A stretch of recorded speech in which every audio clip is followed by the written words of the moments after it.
we're going to go ahead and get started. And ERS.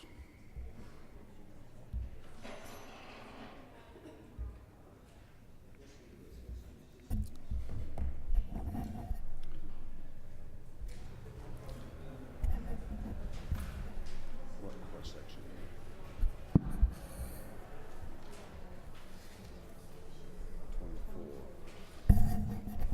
Committee members will be on section 24 on your tracking documents.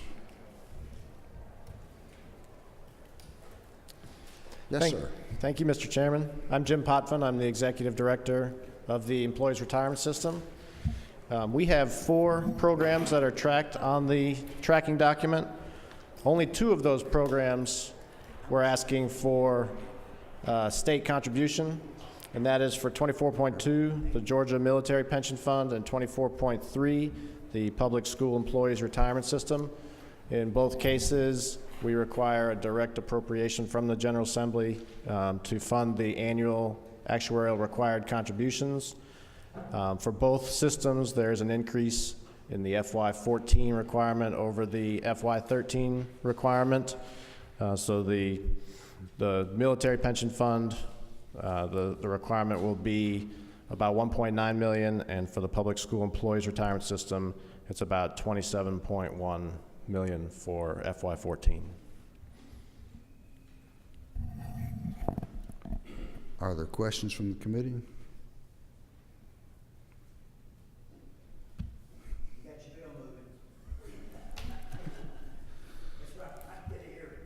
Thank you, sir. Okay. I appreciate you being patient with us. Thank you. Thank you very much.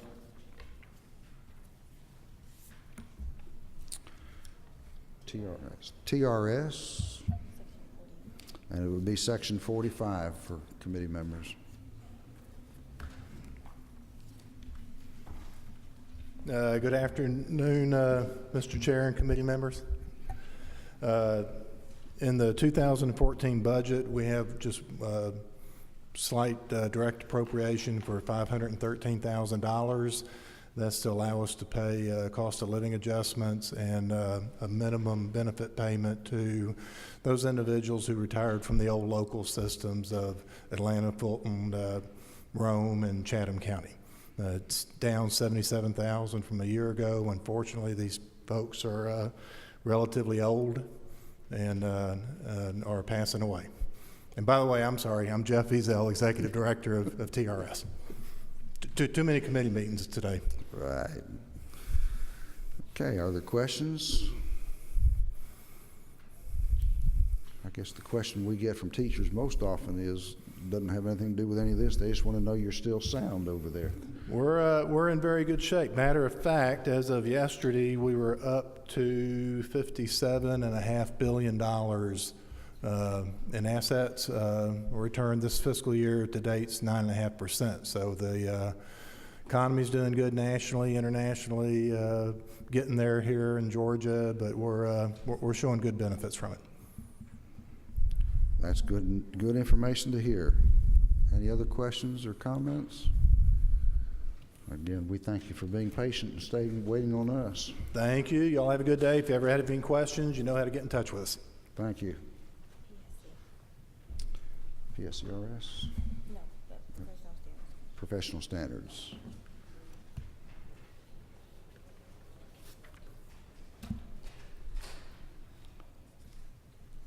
We will be in section 26.8. Good afternoon, Mr. Chairman, committee members.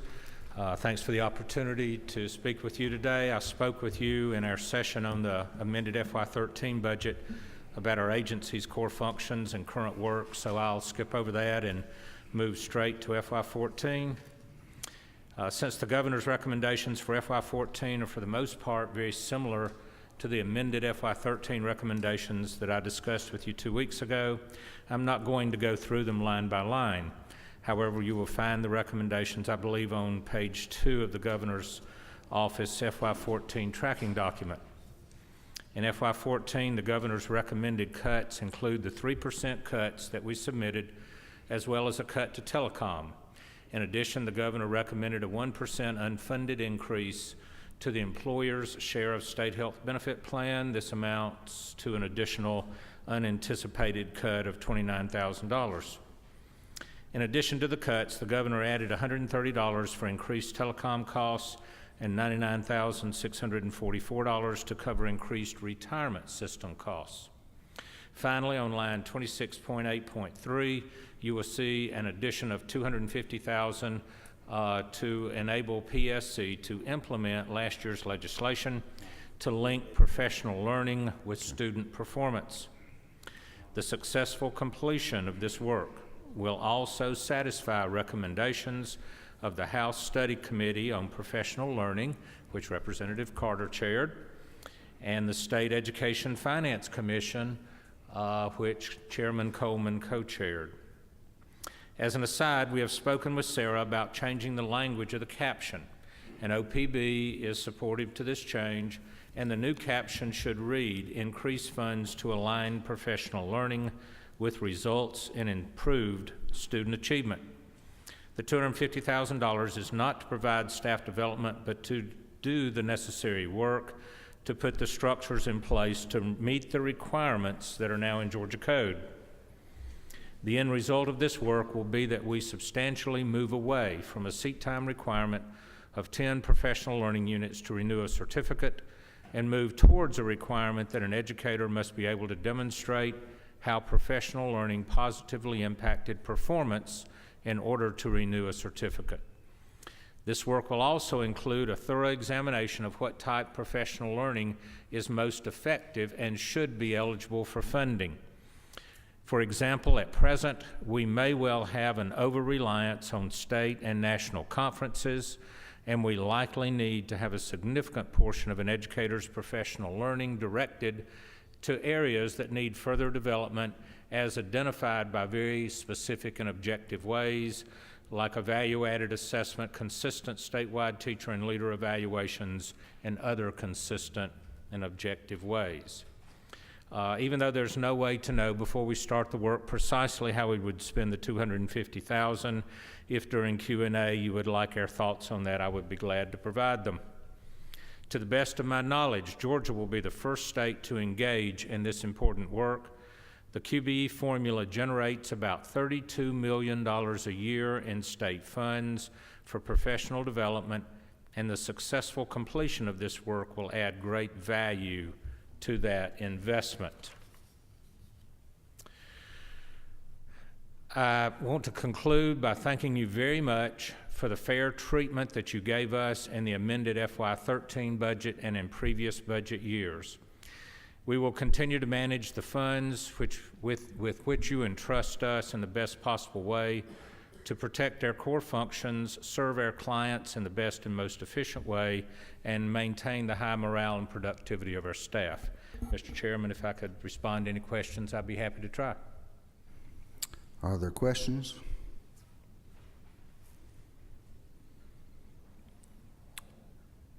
I would ask on this $250,000 and what we're going to be doing with professional development there, are we going to be able to continue to allow systems the flexibility that they need for at least part of that money to adapt to the varying needs? I mean, we all know that different systems are going to have substantially different needs in some part. Obviously, there are statewide needs, but... Sure. Absolutely, Mr. Chairman. This work's not going to result in any kind of lockstep approach or one-size-fits-all approach. What it will require districts to do, although they'll have a number of different ways in which to do it, depending on their needs, is it will require that the professional learning be targeted toward performance and not just a shotgun approach. And right now, it doesn't matter what your evaluation says. It doesn't matter what a particular value-added assessment might say. Your professional learning can be in totally unrelated areas. And we want professional learning to impact performance, and that's the total reason why we're engaged in this work, but it will not be such that it locks individual school districts into something that diminishes their flexibility. Any other questions? If not, thank you you. very much.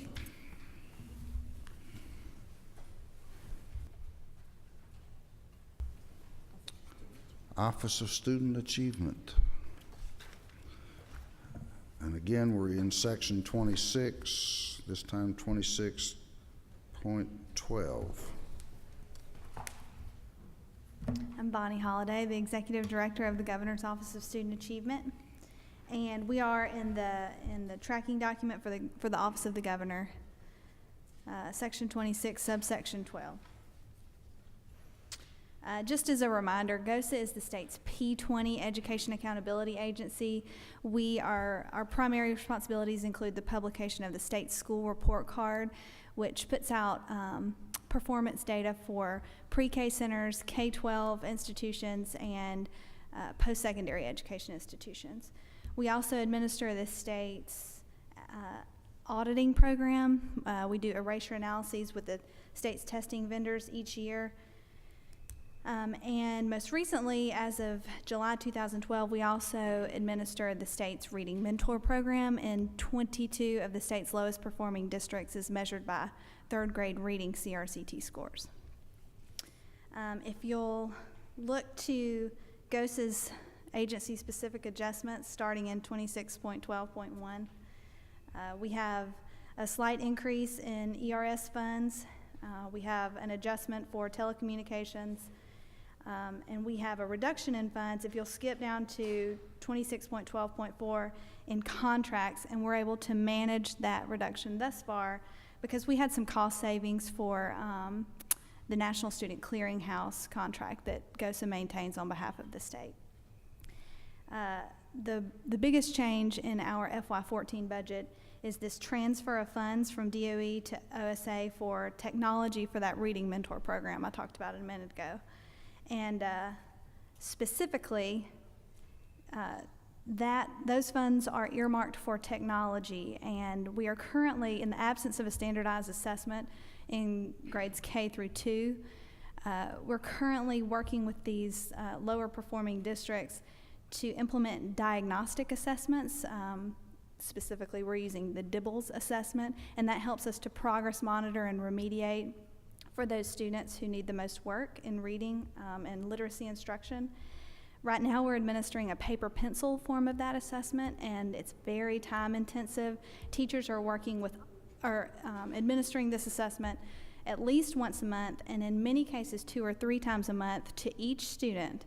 And it takes about 5 minutes per student, and then they have to do a manual upload of the assessment data to dibbles.net, which takes another 6 or 7 minutes per student.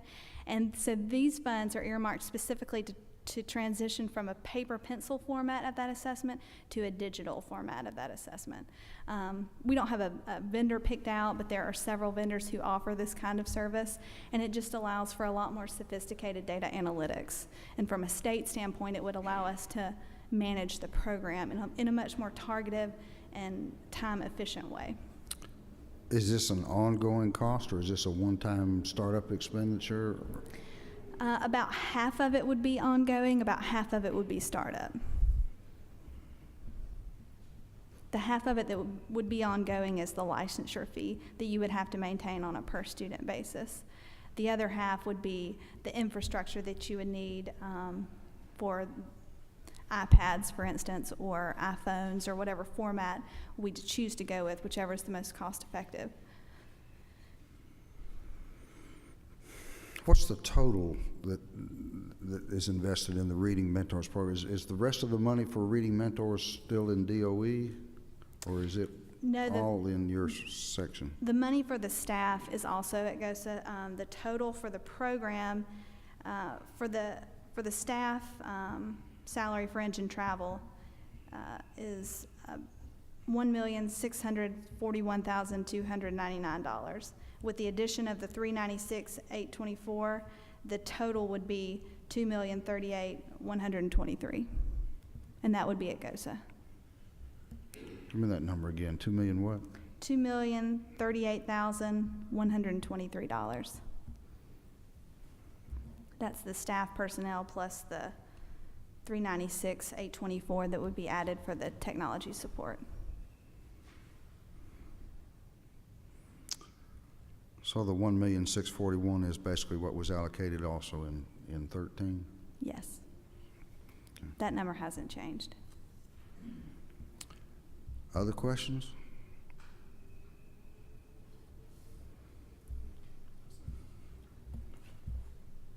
I'm the only one that asks questions? Well, it wouldn't be House Appropriations if I didn't get any, so I appreciate that. Well, we appreciate you being here. Thank you.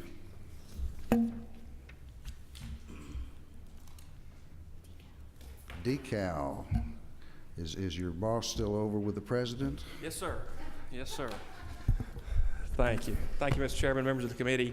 As he alluded to, I'm Ray Higgins, one of the deputy commissioners with the Department of Early Care and Learning, and Commissioner Cagle sends his apologies. As you know, he tries to attend in person when possible, but he is with the president's activities this afternoon. As some of you know or have read, he was visiting a pre-K class in Decatur. So I certainly appreciate the chance to talk with you, though. And I'll be talking from Section 21, page 5 of 12.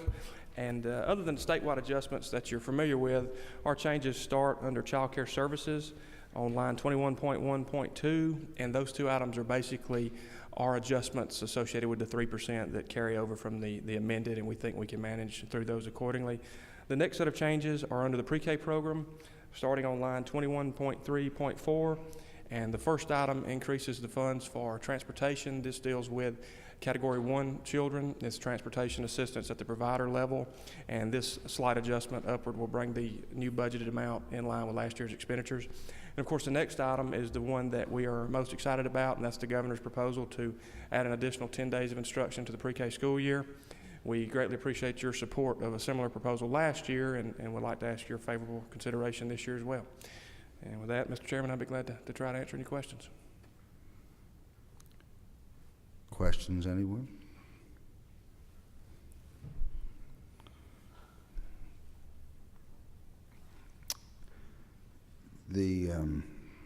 We had the same reduction, did we not, in the 13 budget for the chief financial officer's salary? That is correct. These two are both from the That's still amended budget. bleeding part of it over into federal funds? Yes, sir. We'll basically cost allocate, because our largest fund source are federal dollars, and we, through a cost allocation plan, will charge the expenses off accordingly.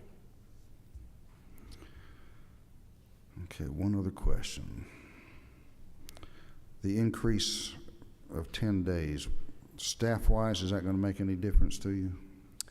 No, sir, not to us. Easier to retain some staff? Oh, perhaps? that way, yes. We do think that this will help improve teacher retention. And in fact, when you compare last year's teacher retention, particularly in the public schools, as opposed to the year before, after the larger reduction, we saw an uptick in teacher retention. So we do think at the provider and local level, this increase will help contribute to that improvement. Okay.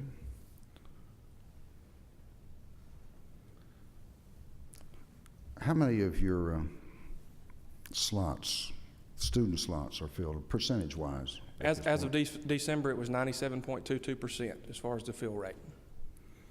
Okay. Do we have plans to do any shifting of the allocation of those slots around? Well, what we want to do, we want to embark on what we're going to start calling a capacity building campaign. We have a situation now to where the demand for the pre-K slots doesn't necessarily match up with the quality capacity. In other words, the ability of a provider to serve in those communities. So we want to work on building that. But in conjunction with that, we do want to look at some way to perhaps reconcile more quarterly or on a quarterly basis as opposed to annually with the folks that are receiving the funds, and perhaps consider some type of reallocation to maximize those resources. And let me go one more then. Sure. The mix of public-private, has it remained the ratio about the same? It's about the same. It may be slightly more toward the private providers now, but it's a little over 50% of the classes, I believe, are in a private setting. The largest number of providers, not necessarily classes, but providers, is by and large in a private setting. But the percentage of classes is a little bit over halfway toward the private provider. Interesting. Any other questions? Thank you. Okay, thank you.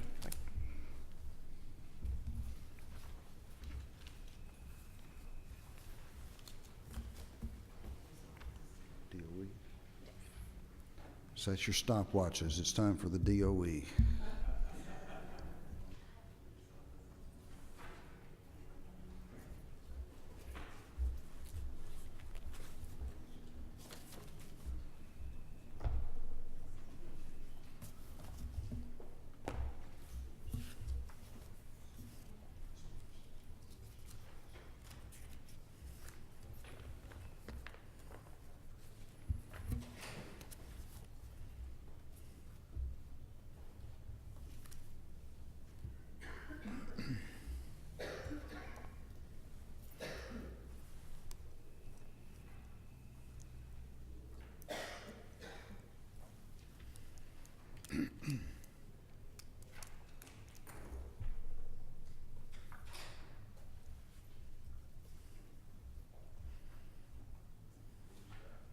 Oh, yes, Mr. Chairman. Sorry, you were.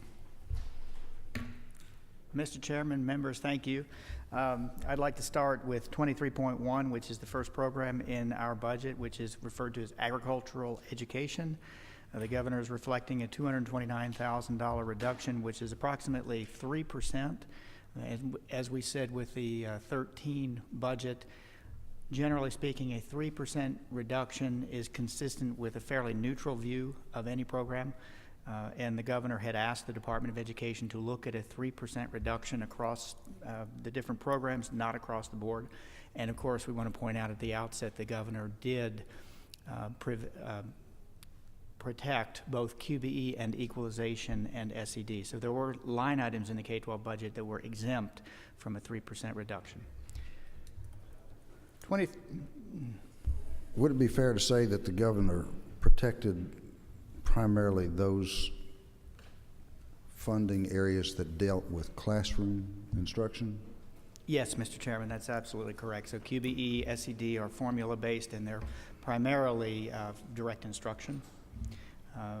Also, the state schools were exempt from the reduction as well, and of course, those are the 3 schools where we actually have students where the Department of Education is responsible for instruction. So, yes, direct classroom instruction was protected from, if you will, the 3% reduction. I would tend to think of agriculture education and CTE both as, in large part, direct instruction too. So, just a comment. I'm sorry. Yes, Mr. Chairman. We of course follow the instructions that the governor sets out, the Office of Planning Budget set out. That's a point well taken. I will say, as it relates to CTAE, which would be both the agricultural program and also the career technology education program, within this 3% reduction, there are a number of sub-programs, and we have looked to minimize the impact of the reductions on any direct classroom instruction as much as possible. So, for example, we're looking predominantly at some of the summer school programs which occur after the normal school year for a lot of these reductions. 23.2 is a newly formed program. It is actually a transfer of funds out of the central office, and of course we'll get to the central office in the next program, which is 23.3. The Business and Finance Administration program is intended to carry the pieces from the central office that relate to financial support and other types of support for school systems. So, for example, transportation, capital outlay, where we assist the schools, all of the school systems with school construction, financial review, which is where we assist all of the schools with financial reporting.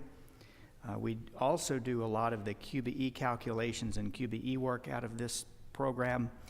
I will say that transportation could have gone under QBE. It was the goal of the governor, and we'll get to it a little bit more in central office, but to clean up a lot of these administrative programs that were supportive of LEAs directly. The issue was that a lot of the things that are reflected in the Business and Finance Administration program actually involve QBE. And I think the governor's office wanted to prevent moving administrative type activities, personnel contracts, et cetera, into the QBE program, which is a very large program, of course, billions of dollars, where it's all granted out to the school systems. And so I think that was the intent, to create the Business and Finance Administration. 23.3 is the central office. Just backing up a bit as a reminder, in previous years and prior to this recommendation, the central office was a very large amount. It was $30 million of state funds, and it was a pretty amorphous program because it involved really generically three areas. It had IT, it had program administration, so things like we have staff supporting things like agricultural education, for example. All of those things were rolled into central office, as was about a third of it, which was the typical generic central office activities you would think about when you think of the central office, like the superintendent, the State Board of Education, policy, legal, et cetera. So the governor's intent was to improve the budget, if you will, programmatically by moving the programmatic pieces out of the central office into the programs where they would appropriately be placed. So agriculture education, for example, I forgot to mention 23.1.2 is a transfer of the administrative activities that had occurred in central office. The governor is recommending pulling them out of what is used to be referred to as central office and moving them directly into the program that they support.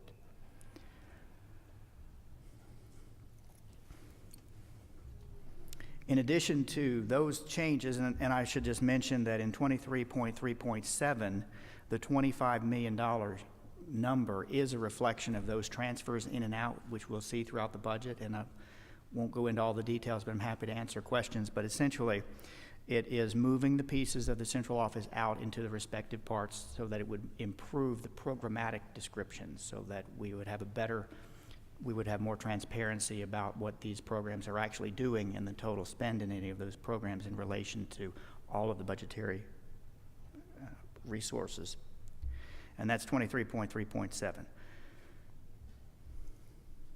As you've probably seen in other adjustments throughout the budget, there is an increase for the employee retirement system. That's $409,000 as an increase.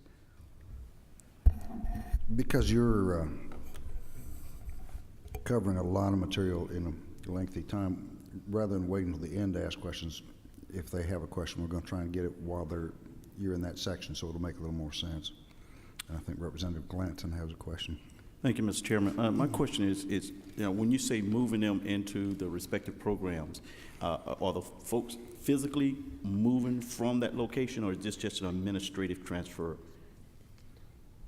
Yes, actually, it won't change the physical location of any of these staff. It's actually changing the budget to reflect the work that's already being done. So the folks that are, for example, if you start with 23.1 agricultural education, those folks working in agricultural education are already in the CTAE area.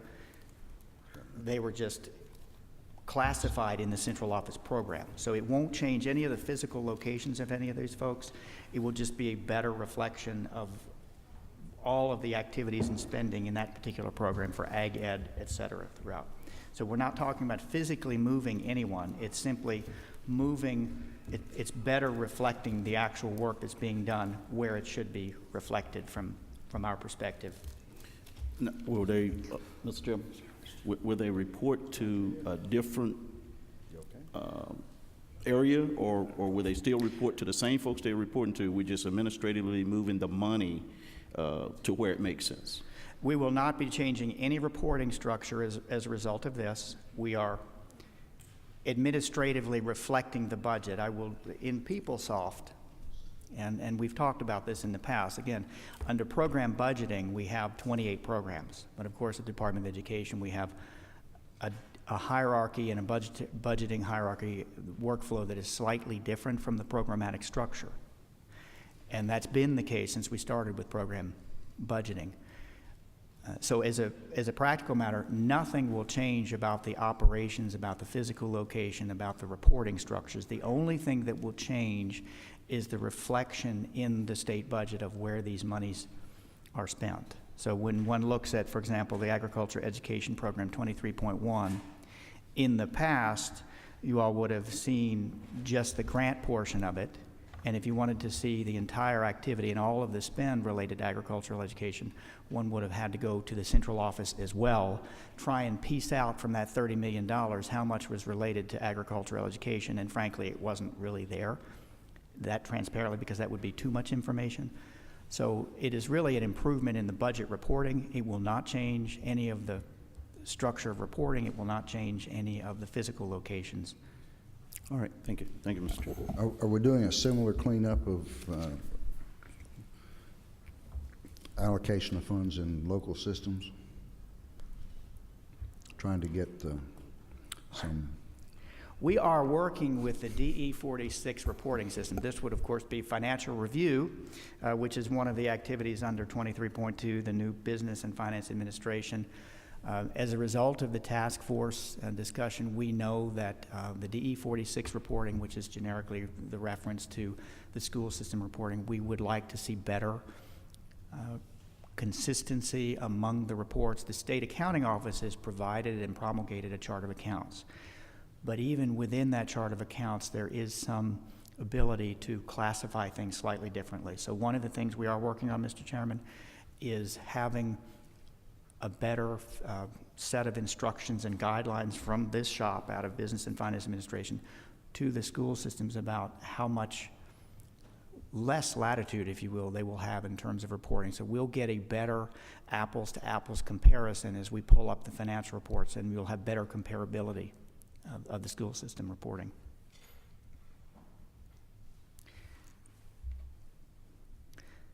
Again, similar to the employee retirement system, you'll see an increase for the teacher retirement system. Again, that's just again, moving from 11.4 to 12.828%.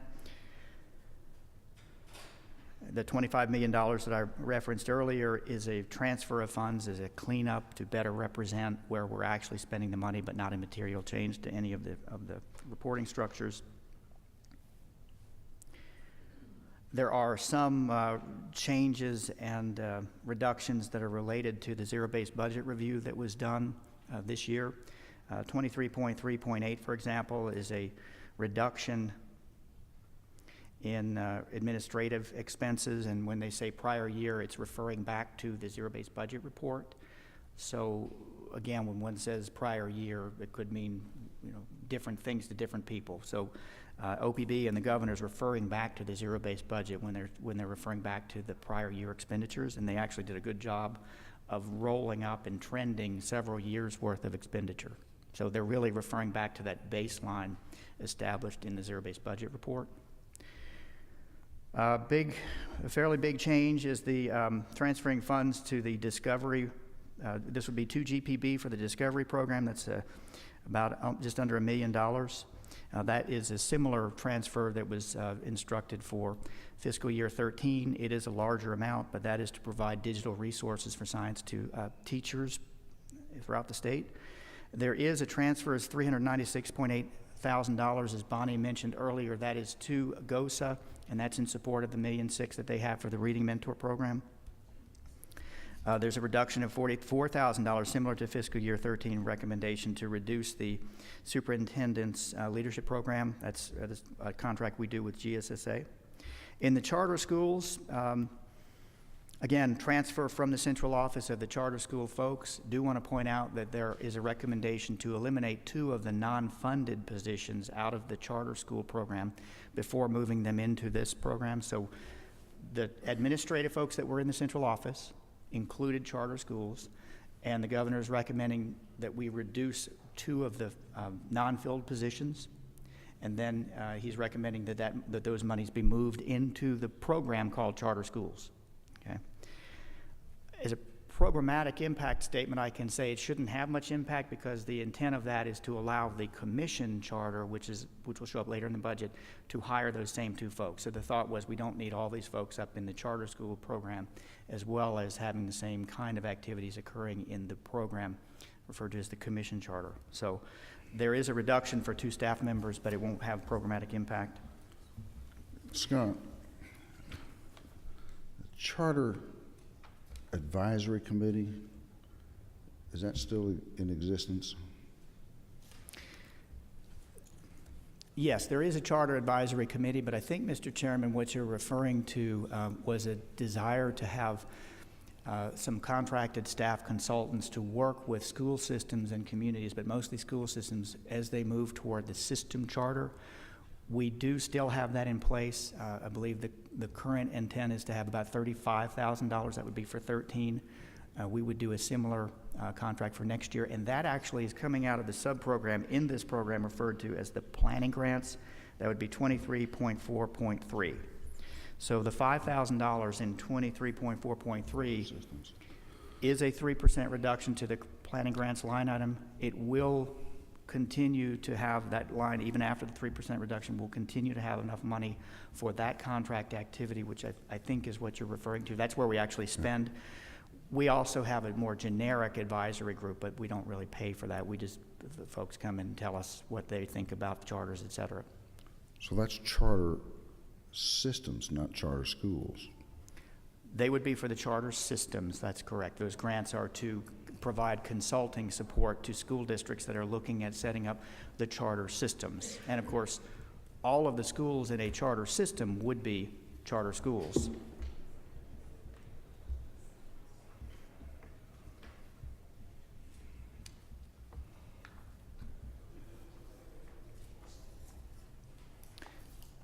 If I may, the curriculum development, firstly, there's a move $2.6 million out of the central office. Again, the admin staff that were in the old central office are being moved into a program which was already in existence called curriculum development. The intent is to put all of the curriculum-related activities in the same area of the budget. That is also, there's a transfer of $125,000 out of the DOE budget into the Board of Regents, and the intent there is to continue to have funds supporting Galileo. Galileo is a larger activity which the Board of Regents manages. We have traditionally put in about $125,000 over the years as an interagency transfer to the Board of Regents.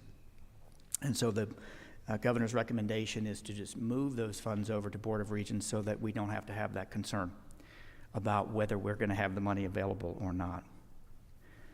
Contractual services reduction of 23.6.3. One thing I would point out is there is a reduction of $25,000, which would be elimination for the Holocaust trunk project, and this is something that we have provided over the years, a number of trunks filled with direct instruction materials. That's one of the things that would be included in the elimination. Federal programs. These are all federal programs, but the governor is recommending that the GLRS, which is actually the program referred to as 23.8, moving that program into the larger program referred to as federal programs. So it won't have any material impact, it won't change any of the reporting structure, everything is the same. It will just cause the GLRS to show up under many of the other federal programs that we have there. Georgia virtual school reduction is 3%. The GYSTC 23.1, that is a recommended elimination of this line item. The GYSTC provides curriculum support primarily to middle schools in the area of science. There was a recommendation, the governor's recommendation for 13 was to eliminate the fourth quarter funding for this activity. So this elimination for the full year is in line with the fiscal year 13 amended recommendation for elimination of the fourth quarter. The Governor's Honors Program reduction of 23.11.3, that is a 3% reduction. We do have a foundation which is currently raising funds. It's our expectation that we will have funds to offset the reduction, so there shouldn't be any programmatic impact from that. Information technology, 23.12. There is a lot going on here. Firstly, let me mention that about a third of our old central office was, a little bit more than a third, was IT related.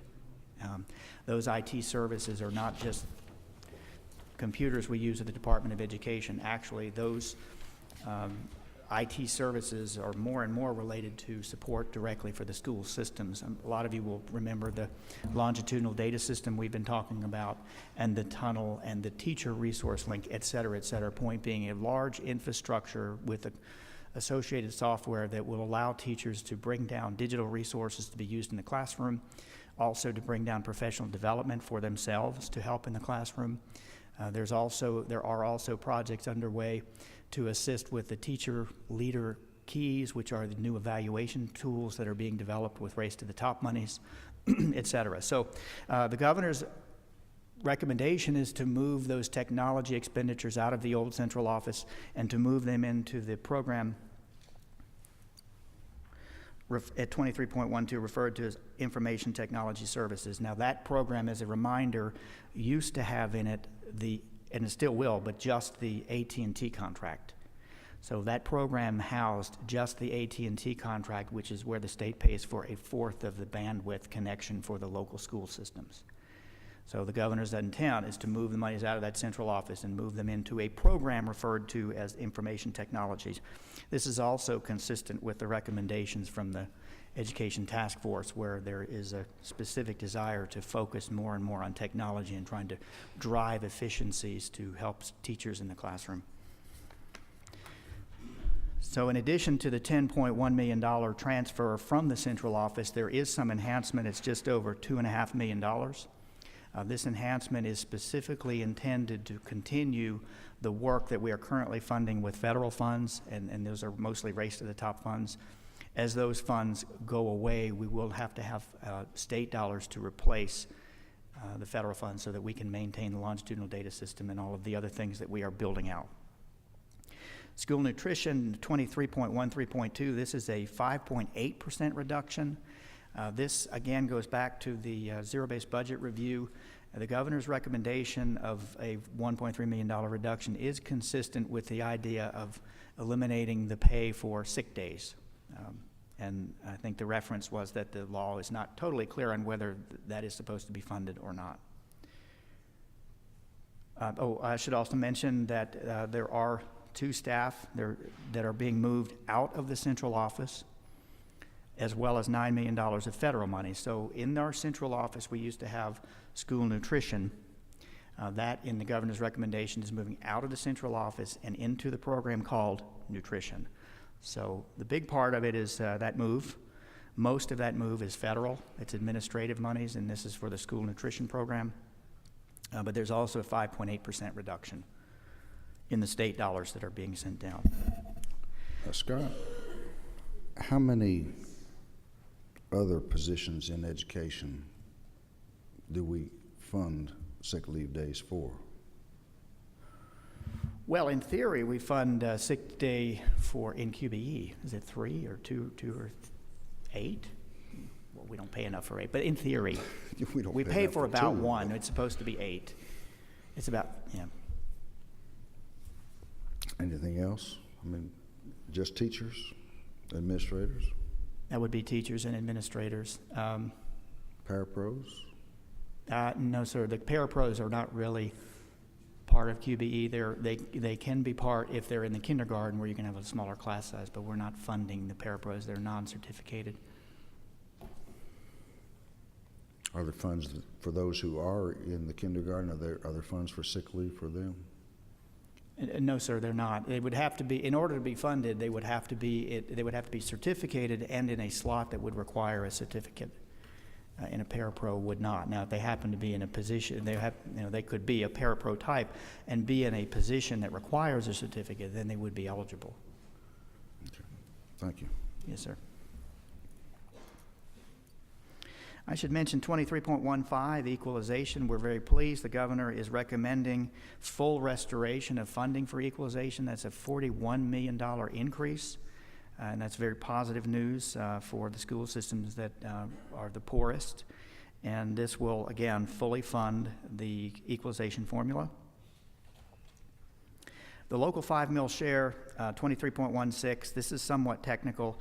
It's showing the $5.3 million increase, if you will. Now that's contra revenue, so an increase means less state dollars. But the point is, this $5.3 million is really not related to the school systems the way we normally think of local 5 mil share.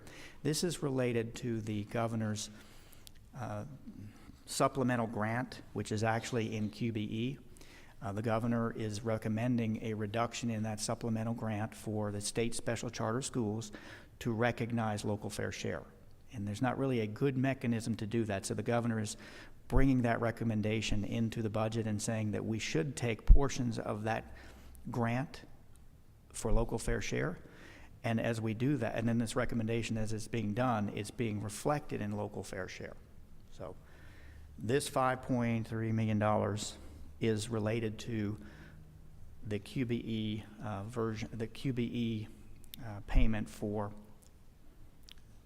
the state special charter schools, formerly known as commission schools, if that helps. QBE itself, first and foremost, again, as we saw in 13, there is a very high growth rate. We had a 1.3% growth, which is significantly higher than we've had in any of the last 4 years. That's about 22,000 students. The governor is recommending full funding of that growth. Additionally, there are portions in this $147 million, which is 23.17.3, for the commission, the state special charter supplement. There is funding, as you can see, for the math and science teachers, the special needs scholarships, which is 23.17.5, and these are things that have been moved into the QBE program. They used to be in other areas of the budget. So we're pointing that out here, and the governor is pointing it out in this tracking document as a reminder that these are now in the QBE program. They used to be in the non-QBE program. The RESAs, there's a 3% reduction. That's 23.18.2.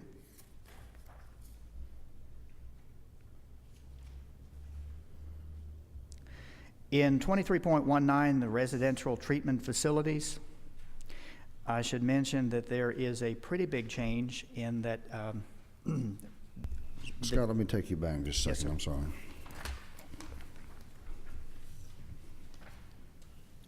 The sparsity grants, 2.6 million. Mm-hmm. Is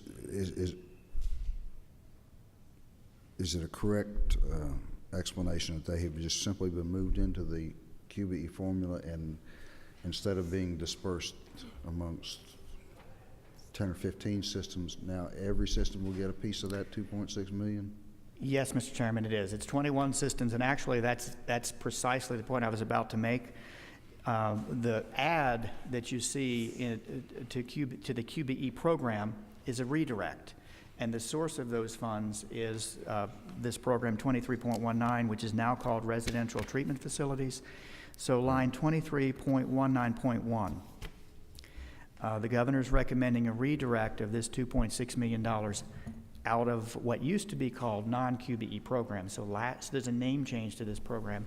Last year it was called non-QBE programs. And over the years we've been moving all of these things out of the non-QBE programs and rolling them into QBE. And with the governor's recommendation, the last thing that would remain in this program would be the residential treatment facilities. So the governor's recommending moving sparsity out of what used to be called the non-QBE programs, rolling that into QBE. As a practical matter, Mr. Chairman, as you pointed out, that means that the 21 districts which were receiving this $2.6 million grant on the basis of sparsity, which means they have too few students to support the programs that they need to support, that would roll into QBE, and it would be it would no longer be distributed. Is it targeted in any particular area in the QBE? No, sir. It would go into QBE generally, so it will go to everyone based on the QBE allocation. Is this another one that was a recommendation from the zero-based study? I believe there was comment, and I don't know if it was in the zero-based budget, but I know the comment, and we've talked about it. This particular program in statute is required to be what's referred to as audited every 5 years. Now that audit is supposed to be a thorough consolidation study, which is extremely time-consuming and expensive. The Department of Education has not required the every 5 years consolidation study to take place, primarily because the level of sparsity funding has gone down significantly, such that the cost of doing the study is probably half or more of what we're actually sending out in a year. What we can tell you is that the 21 schools that are on the list now have been on the list for well over 10 years. The studies were done initially. No systems have come onto the sparsity list in the last 10 years. We would not let another system come on until they actually underwent or undertook a consolidation study. But so I do believe that's the governor's recommendation, is to say that because we haven't really done every 5 years these reviews for consolidation, and because we have consistently moved things out of the non-QBE program into QBE, that's the recommendation. Now, it would seem to me that simply because we have not done our part of the equation in terms of reevaluating or as the law mandated, which is actually what would drive the fact that nobody has come off of the program and nobody's gone on to the program, to simply just take them out of the program now, that's, for some of those systems, that is a pretty significant cut. So as we move forward through these 14 budget meetings, I think that is one of the areas that we need to pay particular attention to and see if we can find some way to work with that. You also have a question from Representative Jaspers. Thank you, Mr. Chairman. The comment you made was the same one I had a question about when I punched my light, was that really is, for those poorest 21 systems, going to be a true budget cut, an increase in millage on those. Is that not right? it could lead to an increase in millage. It is certainly going to be a significant reduction for a lot of the systems. For many of them, it is more than 5% of their total QBE allocation. What makes it perhaps also bad is that a lot of these districts, they're not necessarily poor, they're just extremely small. And frankly, I mean, paradoxically, because they're so small, many of them don't qualify for equalization. So again, in fairness, this sparsity grant has really, many of you may remember, it's come up year after year. It's kind of been sitting there. It would be significantly higher if we really evaluated the cost of offering the programs. Essentially, it's been static. It's been reduced many year after year after year, and this is where we are. But the 2.6 that remains for these 21 systems, for I would say at least half of them, it can be significant. And unfortunately, a number of them, and we'll get you the analysis, Mr. Chairman, Right. for a lot of them are not getting equalization. I would say, I mean, many of them are not just small, they are poor too. Yes, sir. I mean, when I was looking at some data that the budget office provided, and I saw a system that a meal would raise $52,000, and I'm thinking, so if I have 20 meals, I can hire 20 teachers, because that's basically, and they better be beginning teachers. Some real concerns there. It's a little hard for me. My system was not rich, but we got more than that for a meal. Representative Glanton has a question too. Thank you, Mr. Chairman. I just want to be clear. So as a state, we failed to do something that we probably should have been doing. And so as a result, we're going to take from districts that need money and give it to districts that don't necessarily need that money. Is that correct?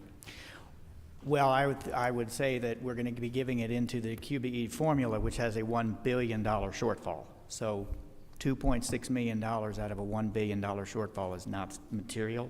So in that sense, they don't need it, but I would not want to stand and say that the school systems that are not receiving sparsity couldn't use some additional funding. I do want to point out, however, it is something the state has not done, I agree. However, the state does not do these reviews. It is a very, very exhaustive process.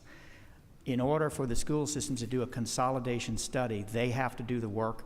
They have to meet with whomever there would be theoretically consolidating with. It's not just a matter of looking at QBE numbers and looking at distances and deciding that it's too far for a bus to drive. They have to actually meet with and meet with their potential party, because the law says they have to have these consolidation studies and prove that the potential merging partner has said no. Well, you know, in this environment, the small districts are surrounded by other small districts, and frankly, it's not been at the top of their list. And as the amount of sparsity funding has gone down, the importance of the funding has not captured the attention of the superintendent such that they would say, oh, we've got to do this study in order to maintain our sparsity funding. Not to say that it's not important, but it is to say this is not something the state can do. What we will do is, and we have done, we will give them the format. We will tell them what they need to do. And we will review what they do after they do it.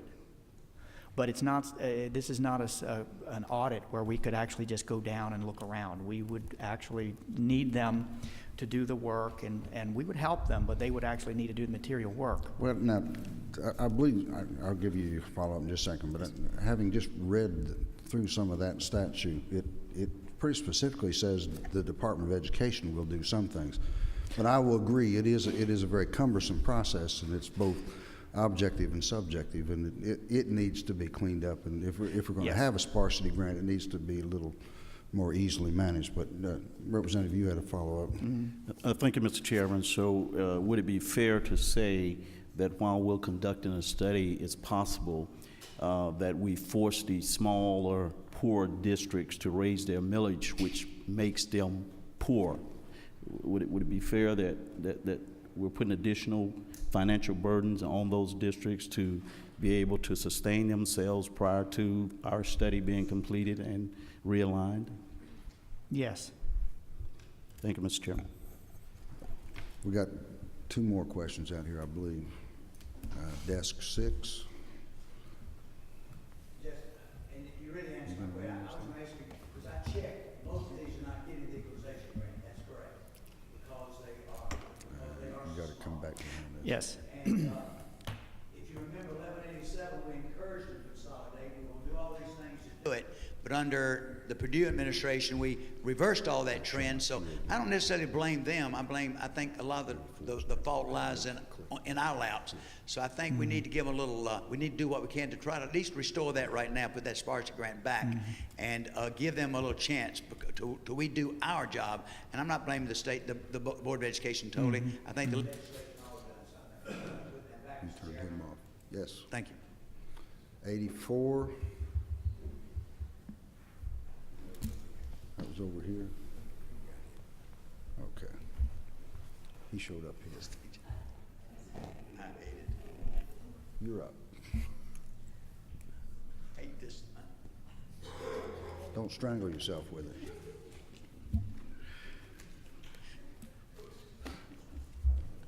It's high tech. Would you help him there? It just won't go. There's no cut.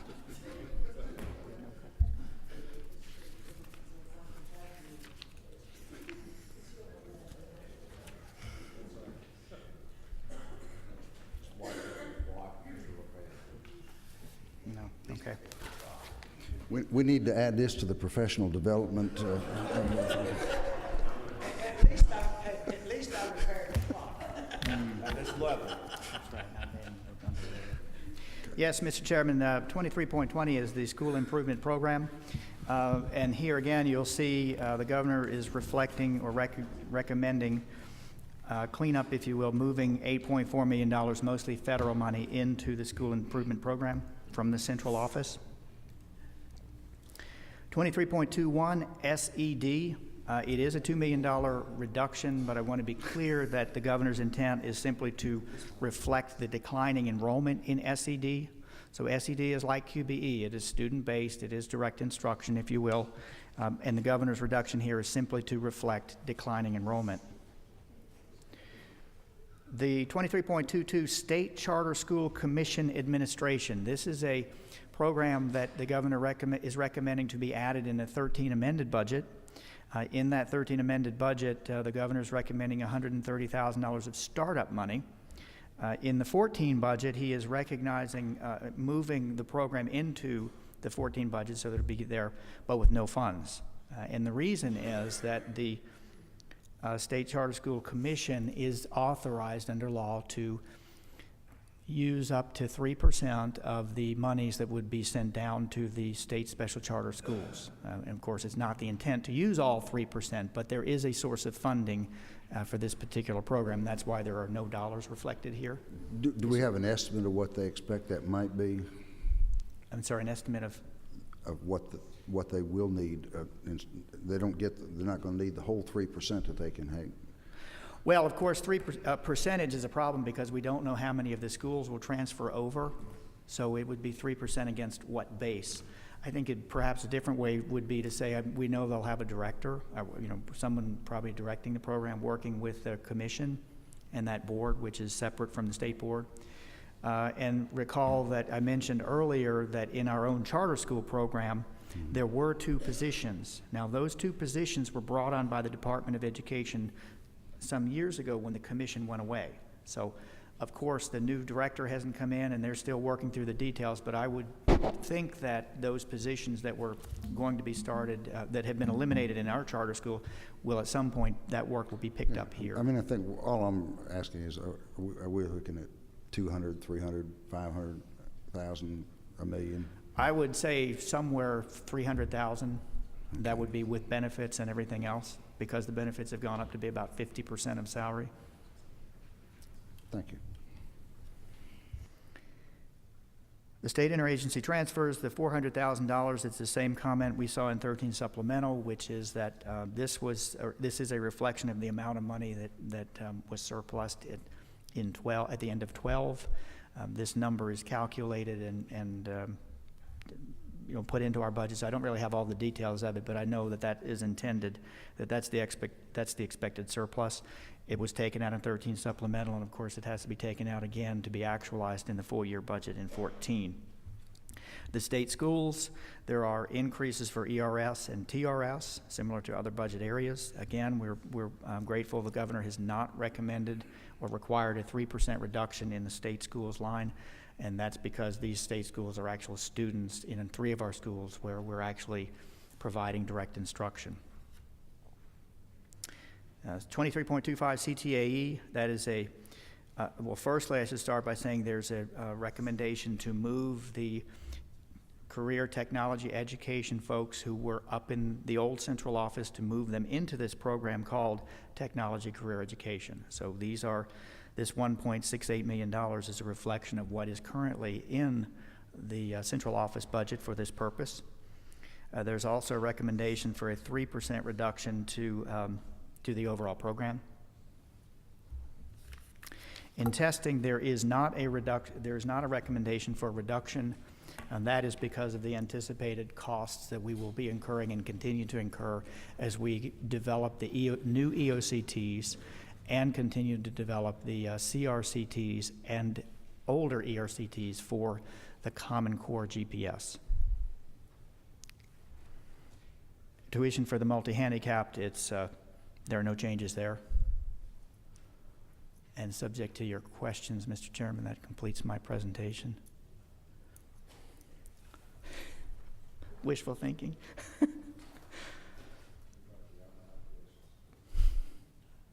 Other questions from the committee members?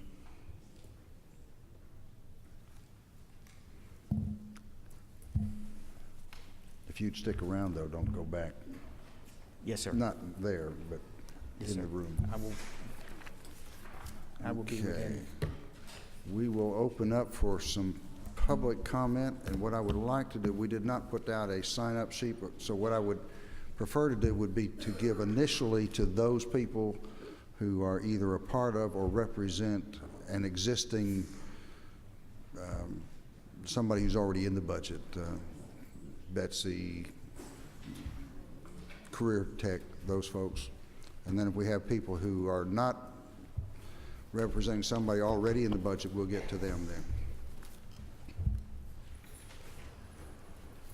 And when you come up, if you would, let us know your name and who you are representing.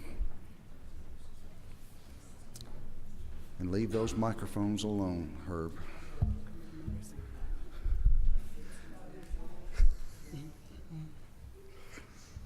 Mr. Chairman of Betsy. the committee, good afternoon, and thank you for allowing us to be here. Betsy Green, I'm the Executive Director for the Georgia Youth Science and Technology Centers, and I have with me today 2 of our partners. Cindy Green, she manages our Heart of Georgia GYSTC down in Cochran, Georgia, and Dr. Reba Smith. She's one of our partners with the Southern Forest World Museum in Waycross, Georgia. We'll be brief because I know there's others that want to speak. I would like to make 3 points. As you know, that we are recommended to be eliminated from the budget, and we really, really need those funds. 90% of the dollars the state invests in GYSTC goes directly into the classrooms for teachers and students. Pull that And- microphone over in front of you a little bit more. Okay, can you hear me better now? 90% of the dollars that the state invests in GYCC goes directly into the classroom to support teachers and students. Two, let me just make sure I can see my notes. The funds are used to leverage additional dollars, and right now at a rate of $10 for every dollar you invest. And thirdly, you may or may not know that over the years, we've been in business since 1989. The state has invested more than $12 million in our program, and we have leveraged an additional $20 million to go along with the $12 million to run our programs. And if we have taken a reduction of 84% over the last 8 years from state dollars. And if these funds are eliminated, it would definitely take away the ability for us to leverage additional dollars. And we just ask that you would consider restoring those funds so that our program can continue on. Cindy, would you like to speak now? And then Reba will come and make a few comments. I represent 9 school systems within the Central Georgia area. I provide pretty much all of the science support for elementary and middle school education, and that directly impacts the classroom and teacher abilities to teach with science. Young teachers, old teachers, they do not get the hands-on education within their college, and so I provide hands-on opportunities. Also, parental involvement is very part of our program too.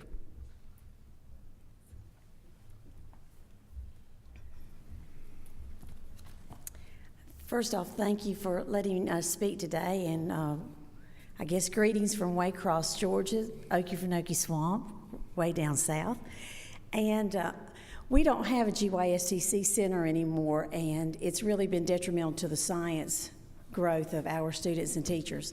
And this year, due to a begging of our students and our teachers and working with Dr. Betsy Green, we've been able to do the Science Olympiad in conjunction with Waycross College, South Georgia State College, Waycross campus, for the first time in years.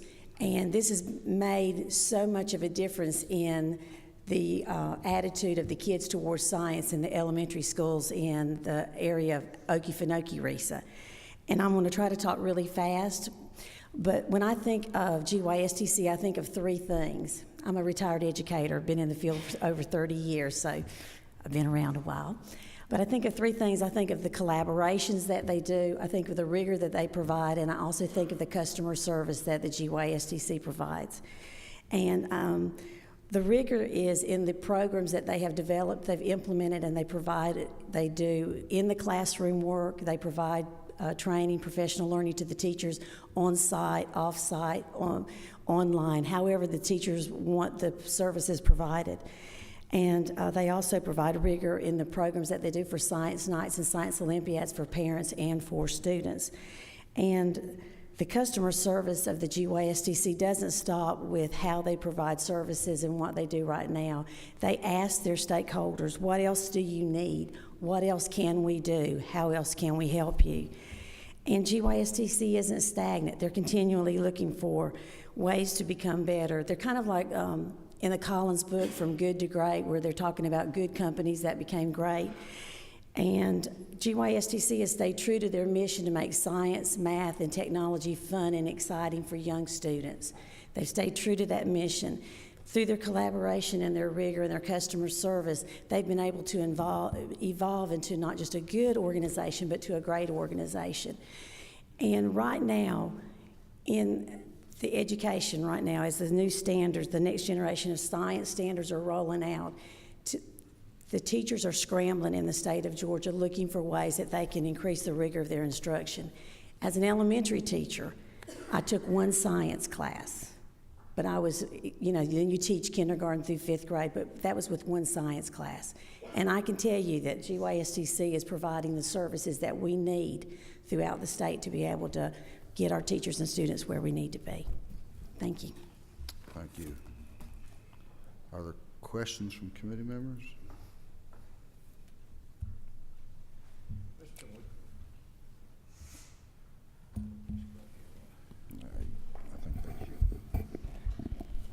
Ms. Green, thank y'all for coming in today. I was looking at your chart here. We were discussing it. This chart here on the bottom of the page that showed the Georgia CRCT scores on the district average versus state averages. Can you explain that to me? We got the years, blue, red, gold, and purple that shows the grades, but is that y'all are 76 or 80%? 80%? We are higher or at least the same every year since 2009. And these are for the systems that we have consecutively served. Okay, but this is your scores on there? This is compared systems to logistics. the state This is the scores. rest- That's what the state is. Okay, okay. Okay, I missed that over there. All right, Got it? I got it. Thank you, sir. Any more questions? Thank you very much. Thank you. Yeah. That's what we're talking about, third grade state.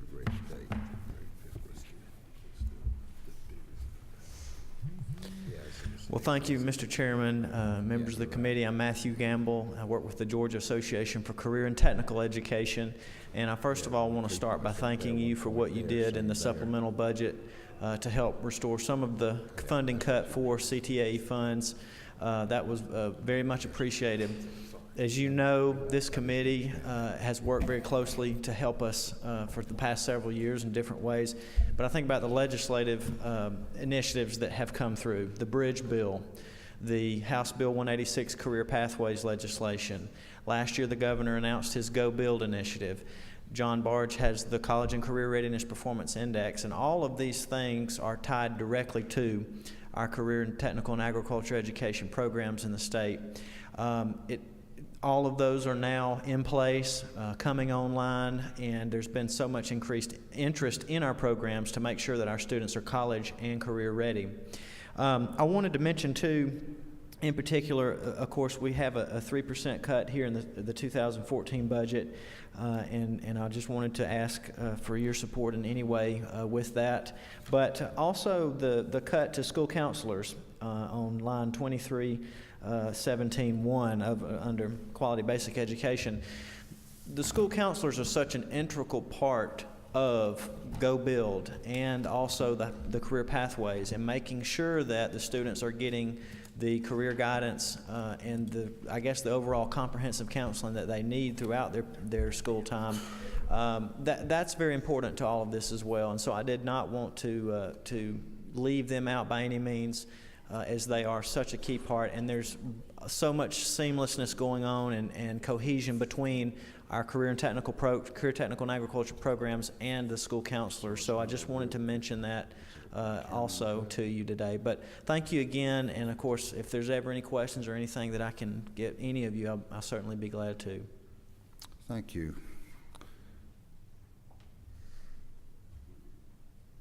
The chair recognizes, no. Thank you, Mr. Chairman and members of the committee. I'm Herb Garrett with the Superintendents Association, and I just had a couple of items I wanted to touch on. I think it's almost incumbent upon us, and particularly those of you who are on this committee, to stay aware of the fiscal pressures that school districts are under and have been for the last decade. Ever since we were introduced to the term austerity cuts in 2003, there's just been a constant shift of the responsibility for paying for public education from the state to local systems. Historically, over the years, the state paid 60% of the cost of public education and locals paid 40%. That's a statewide basis. That certainly varies from system to system. But today, the locals are paying more than 50%. That shift has been that massive. Every one of those percentage points is over $100 million. And then y'all look at the things that are in your budget, like increased employer share for the teacher retirement system people, increased state health benefit employers' costs for both classified and certified, some of those certified in the middle of this school year.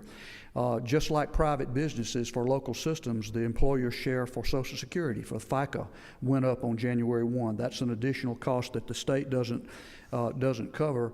And then even the thing that y'all discussed a few minutes ago, the sick leave, what the state provides to cover sick leave, even though the state statute says that you have to give teachers 11 1/4 sick days a year, the state formula provides $150 per state-earned teacher to cover sick leave. That's about enough to cover 2 days of sick leave. So that's a massive cost for local. And I say all that to say that while all systems will struggle with that, the ones that are on that sparsity grant list probably will struggle even more. So that $2.6 million to me seems to be a pretty small amount of money, but to those 21 systems, that's gold.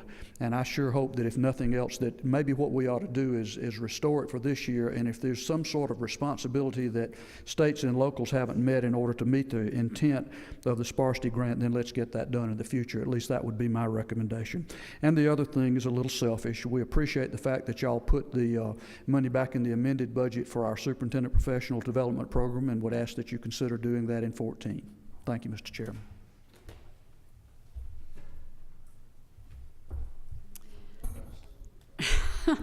Well, just a bit. I'm Mary Frances Williams with the Georgia School Nutrition Association, and thank you so much for your support in the amended budget, the amended 13 budget. And I know I've all talked your ears off about school nutrition, and so there's probably nothing I could say that you haven't heard. But about the sick days, let me say this. The formula that's being used for determining how much state funding each school system gets is, I think we would all agree, is pretty archaic, and it does need to be worked on. But when Mr. Henson chaired the Education Finance Reform Task Force, one of the recommendations was that the Georgia School Nutrition Association be involved in discussions about how to rework that formula. And I just would like to say on the record, we really, if you're going to, instead of maybe just throwing the baby out with the bathwater and just immediately eliminating a portion of that formula, if we could be a part of discussions. I mean, we want to be a part of the solution. We don't want to be just a part, always begging for money. We understand the problems. We want to be part of the solution. And I just would say, please, we would appreciate your support in making sure that GSNA is allowed to be involved in discussions about how best to rework that formula. That's an excellent point. Thank you.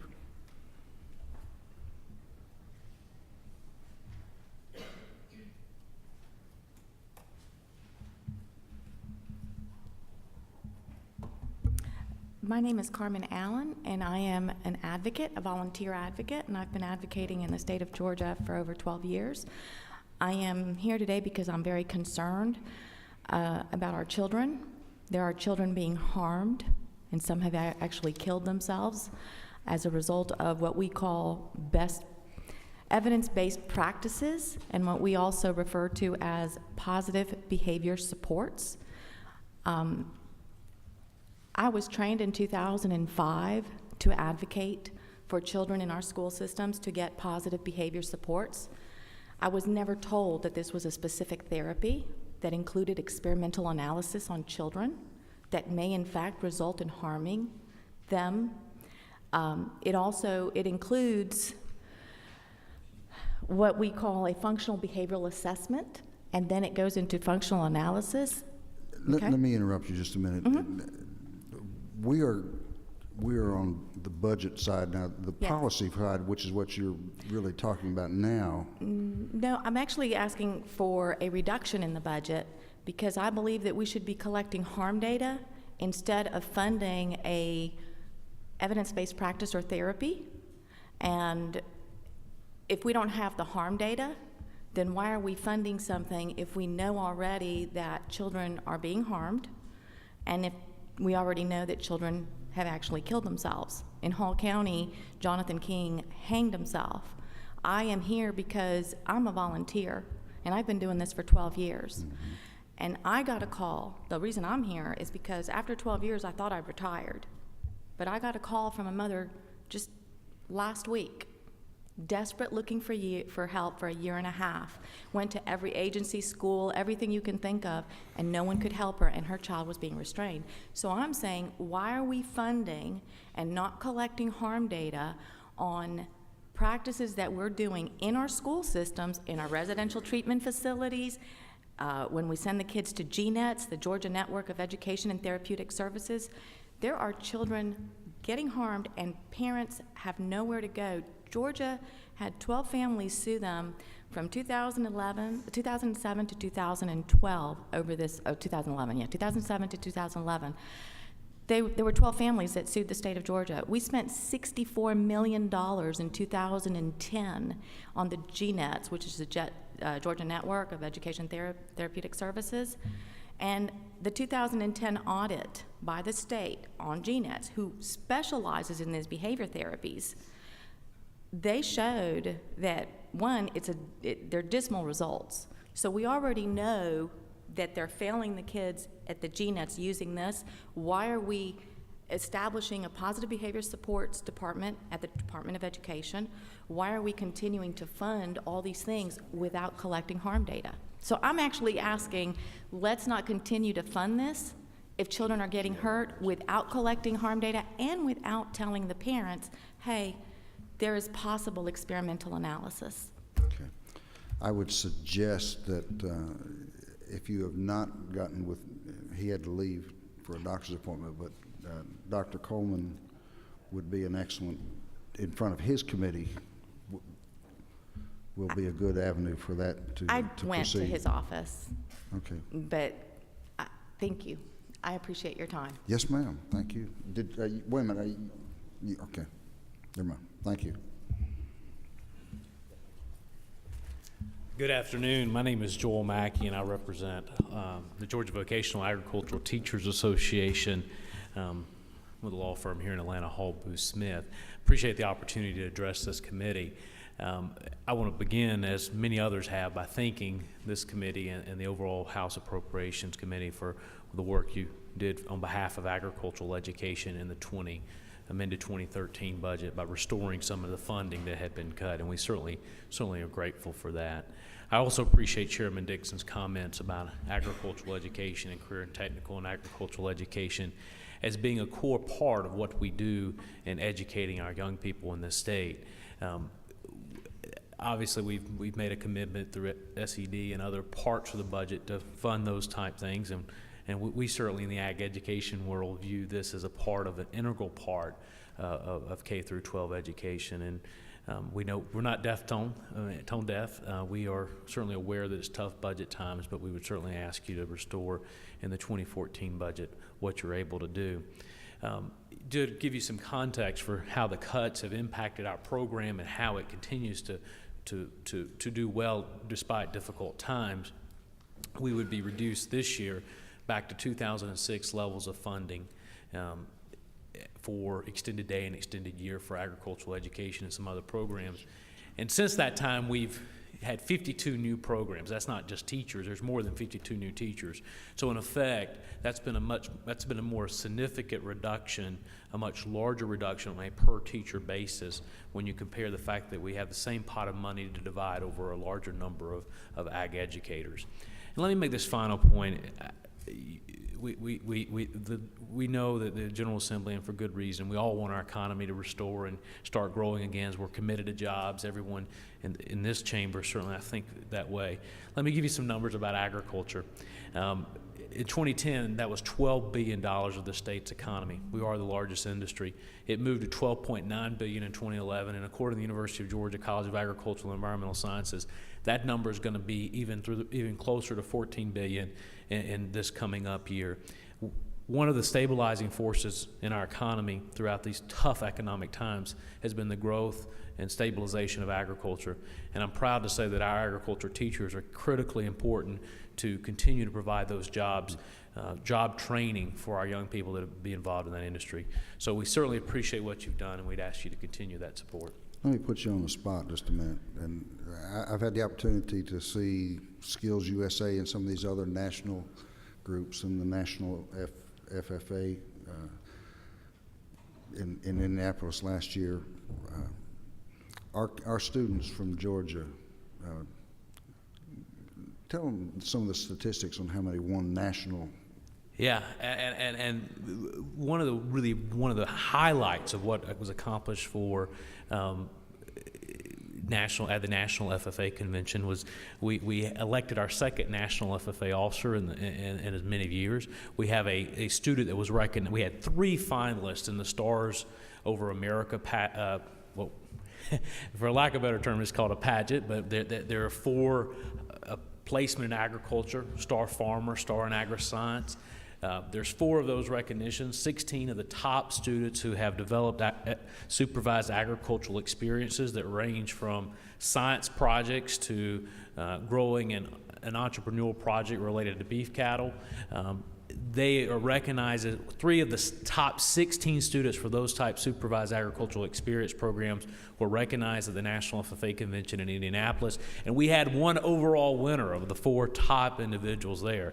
Now, when you say supervised agricultural experience, the supervising part of it, would that happen to be out of that line item that says Thank you for that. Extended day, extended year? Thank you for that prodding, if you will. Thank you for that prodding.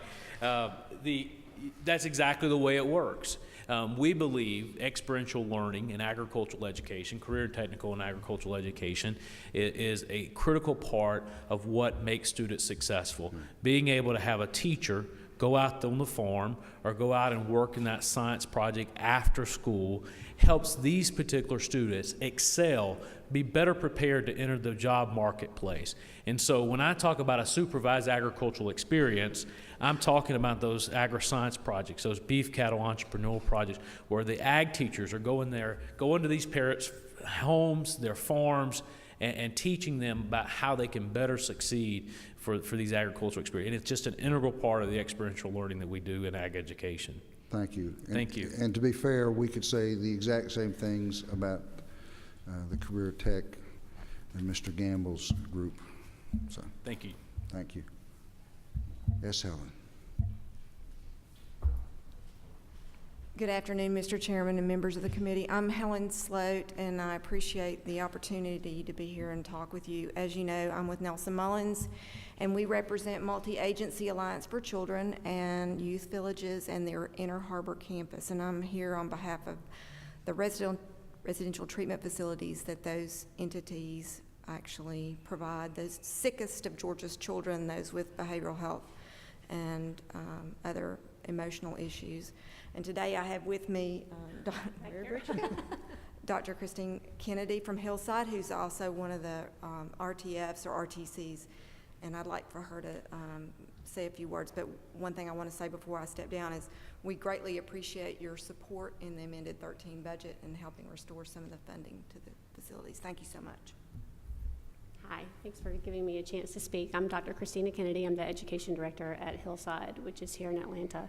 And I just wanted to say that I appreciate you guys working with us to look for some type of long-term solution. We've been underfunded for quite a few years now, and as you guys know, we have the most difficult to teach children in the entire state, and unfortunately the most expensive because of all the support services that they require within the school setting.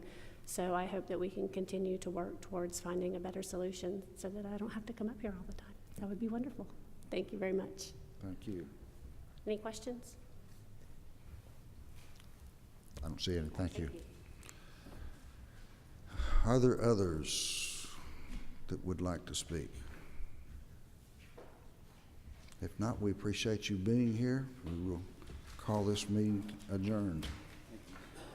Thank you. Appreciate y'all being here. Sorry I was late having another meeting. It was